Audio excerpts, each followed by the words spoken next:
Was it? It wasn't. Maybe it was. Someone's saying M14.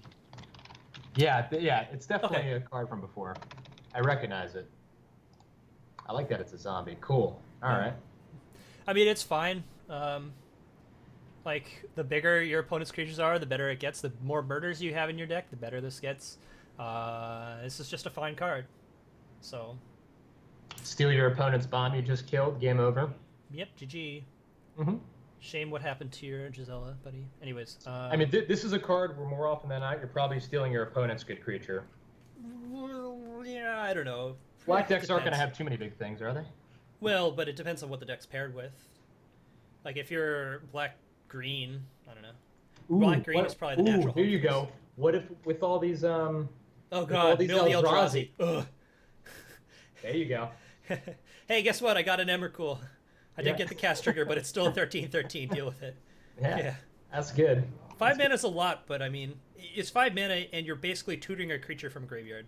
Sort of. I don't know. It's fine. This is probably a C or C. C plus maybe. C plus. C plus is probably fine. Yeah. Definitely a C plus. The later the game goes, the better this is. That's one thing to remember. Play vinyl, but you could mill the Emrakul. Not too hard to do that. Next, Ruthless Disposal. 4 and a black. And let me tell you the cost. As an additional cost, discard a card and sack a creature. This better be good. And it kind of is, because up to two target creatures each get -13 until end of turn, so double Tragic Slip. It's a pretty substantial cost, though. The discard is not going to help you Madness Probably very not. often, because it costs 5. Yep. There are a lot of good creatures to sack, though, so that one you might be able to build around. I mean, this card's still real good. Yeah, so... I mean, the fact that it's a sorcery does suck. I agree with Play Vinyl. I mean, this card would be way too good as an instant. Way too good. Yeah. I mean, by the way, blowouts every game. Play Vinyl. The one thing I want to mention is one of the reasons Rise from the Grave is good in this set is there's a big sacrifice theme in general. So you're going to be putting a lot of decent creatures into the yard on your own, especially if you're playing these Eldrazi that force you to sack for a merge. So that's one of the reasons, I think, why Greg and I are giving it a C+ and not a lower rating. In Origins, Necromantic Summons was probably like a C- because the format was so fast and aggressive. But in this set, I think that Rise from the Grave is a lot better. So I think context matters here. Yeah. In any case, Ruthless Disposal, yeah, it's fine. I think it's a C+. I mean, this is a card where I think you definitely want to build. This is definitely a build around for sure. I mean, you want a lot of crappy creatures to sack. I mean, this is like an amazing Bone Splinters, right? Mm-hmm. Basically, it's getting two things. You're right. Madness is not going to often happen, but in the late game, you're going to have an extra land to discard anyways. I mean, this is the card that's going to get you back in games. Yeah. This is the card where you're like double Doomblade. Yeah. Yeah. This is the card where you're like, I'm losing this game. My only top deck is Ruthless Disposal. Yeah. You know. So for that reason, I think I'm gonna give it a B. It's very, very similar to the effect that a Wrath has. Yeah, basically. How often in a game are you like, there are two creatures that if I deal with them, like it's always one or two creatures. It's never more than that. I think the best way to think of this is to think of it as very similar to something like a Planar Outburst, or like Wrath of God. Yeah. Because you're 3-for-1ing yourself, but you're getting yourself out of a sticky situation, and you can still keep your best creatures. So you get rid of 2 of their best creatures, and you keep your best creatures. 3-for-2ing. I think this is actually pretty good. I think that people are going to be... Yeah, I think this is maybe B-, because it is still a steep cost. But the upside on this card is there. I like this. 3-for-2, not one. Fair, yeah. But you're paying 3. Yeah, you're paying 3 cards for 1 effect, and that effect does kill 2 things. But yep.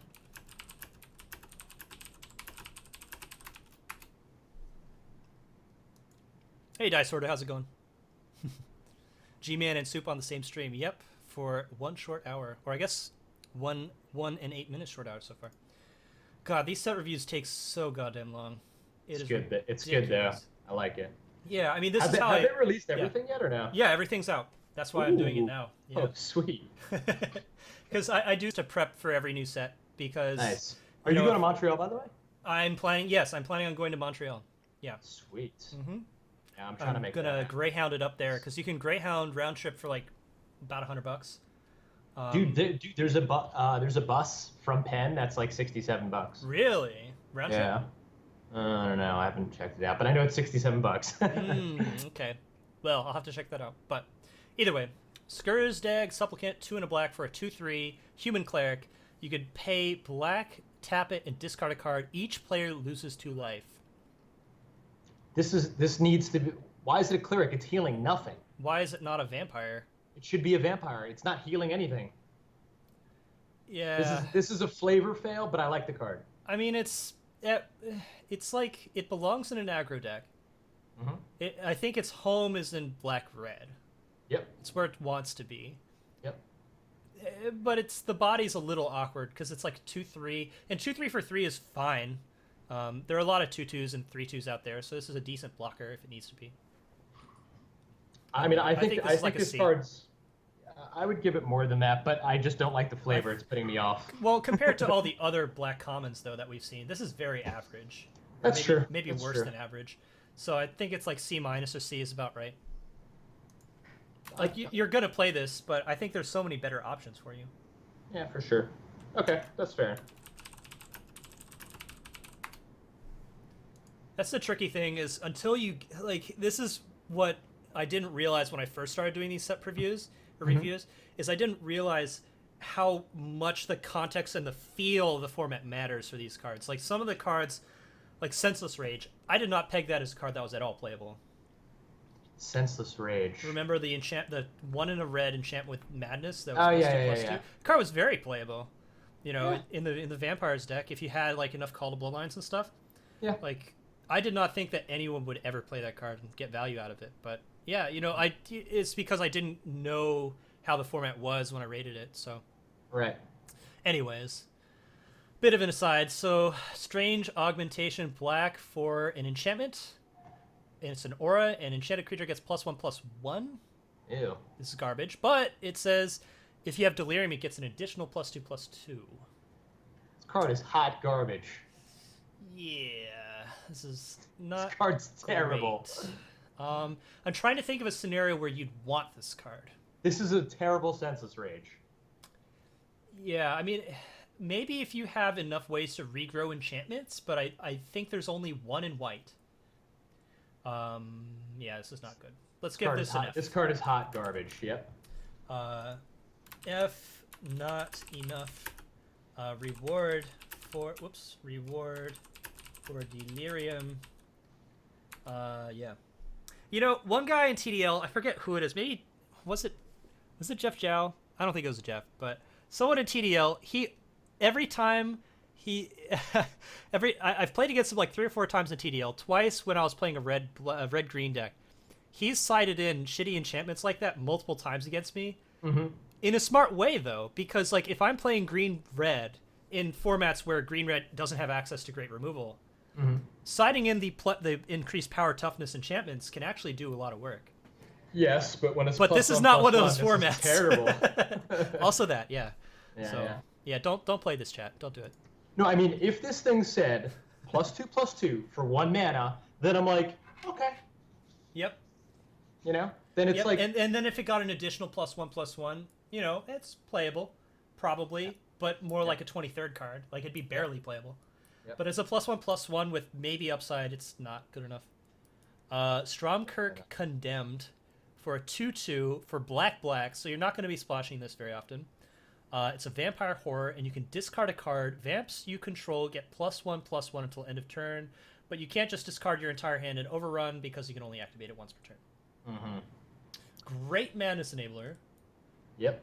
Probably belongs in red-black. I feel like I'm saying that a lot. Yeah, I mean, that's how the vampire stuff is for sure. It but definitely is. I mean, the weird thing is this card, like my instinct tells me this is insane, but how often are you going to have like the nut vampire deck? Mm-hmm.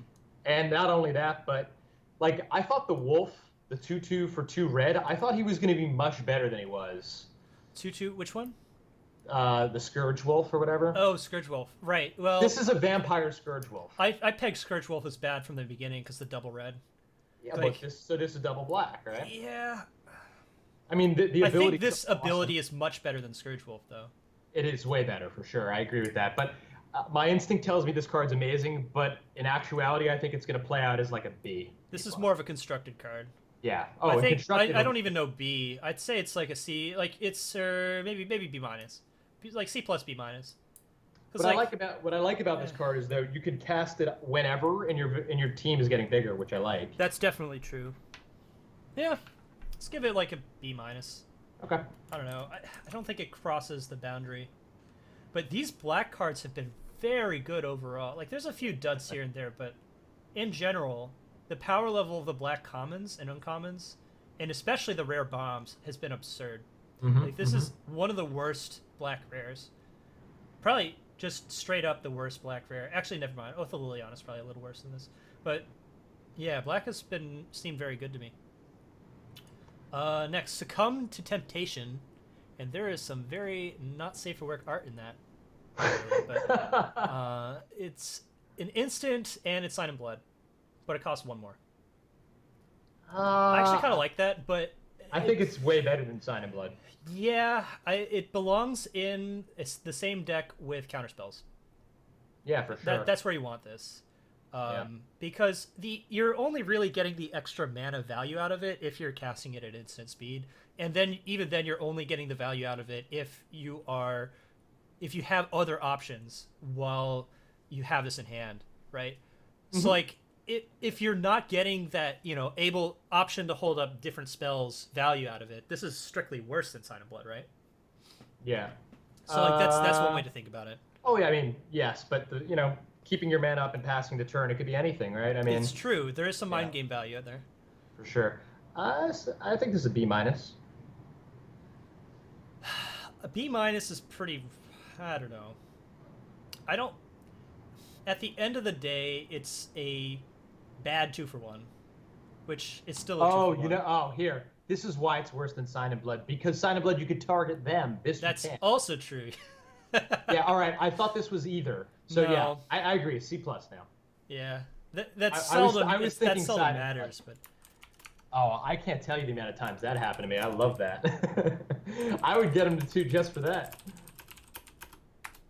Yeah. Yeah. So all right. It's worse. C plus for me. Kind of medium, but still card advantage. Play Vinyl is clearly someone who played Sphinx's Revelation in Standard. It draws 2 cards for 3 mana. It's so good. Can't be bad. Can't be bad. Thravid Foulbloods, 2 and a black for a 3/2, and has Delirium and is a zombie hound.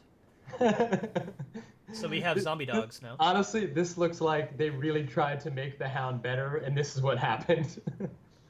The 5/3. Oh, you know what? You're so right. Yeah, they were just like, yeah, that 5/3, we thought it was going to be fine, but it was not good. Let's try again. Hound of the Farbogs, yeah. I never played that card. Okay, chat, has anyone played Hound of the Farbogs in draft and been happy about it? I actually have. You did? Yeah. Were you happy about it? It was a very good, it was way better than people gave it credit for. If you could confidently say, like if you had a bunch of dead weights and a bunch of things that were like going into the yard and lightning axes, yeah. If that thing always had menace, it was fine. Yeah. It was fine. Yeah. So I think as a 3/2 for 3, if you can get Delirium off, this thing's fine. Yeah. I mean, 3/2 for 3 is playable, and then 4/3 Menace for 3 is quite good. Yeah. So it's fine. C plus for me. C plus. Yeah. Oh, look! What is this thing? Oh, this one's exciting. Oh! This and Triskaidekaphobia. I know. This Triskaidekaphobia deck. Oh my god! Yeah. Triskaidekaphobia. You could also do really stupid things with this and shit. What's the card? Soul Separator. Have you seen Soul Separator? No, Oh, no. I need to pull that